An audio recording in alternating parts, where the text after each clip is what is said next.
আসসালামু আলাইকুম রহমতুল্লাহ। সবাই কেমন আছেন? আশা করি ভালো আছেন। আমি আজকে ভিডিও বানাইতে চাইছিলাম না, তবে কিছু কিছু দালালের ইউটিউবে কমেন্ট পায় ভিডিও একটা বানাইলাম যে অধৈর্য এটা সেটা।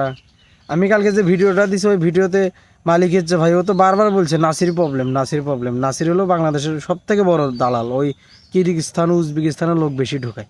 ওর 14 গোষ্ঠী সহ দালাল, মানে এমন দালাল কাগজপত্র বানায় দেয় না। আরে ভাই আমি তো ধৈর্য ধরে 4 মাস ছিলাম, আমি তো অধৈর্য। এখন আপনারা কত ধৈর্য আছেন, ধৈর্যশীল ব্যক্তি যায় থাকেন থেকে দেখেন।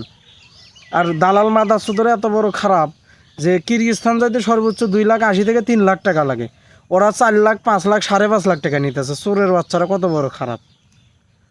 ও দেশে চাইতে বিমান ভাড়া লাগে 50,000, চোরের বাচ্চারা কয় 80,000 1 লাখ টাকা লাগে বিমান ভাড়া। এই হলো অবস্থা। চোরের বাচ্চারা হলে এই অবস্থা। এখন উচিত কথা বলে তো চোর করে সমস্যা ধরে যায়, কষ্ট লাগে। দালালরা এত বড় চোর। বাংলাদেশের এরা যেগুলো দালালি করে সবগুলো খালি নিজের চিন্তা করে যে আমি টাকা পামু, একজন যাইবো টাকা পামু, 1 লাখ 1.5 লাখ 2 লাখ ভাগে পামু। আরে ভাই তোর একটা বাঙালি ভাই যে যা বিপদে থাকবো তার দিকটাও তো দেখা লাগবো যে কেমন আছে।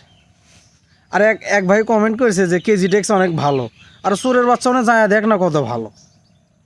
আমি যেদিন বাংলাদেশে আসছি সেদিনকে টাকা দিছে, খালি বেতনের যে 1 মাসের বকেয়া বাকি ছিল কিছু, আর কন্ট্রাক্টের টাকা একটা ছিল, তাও কিছু কিছু করে দিছে ওই দিন।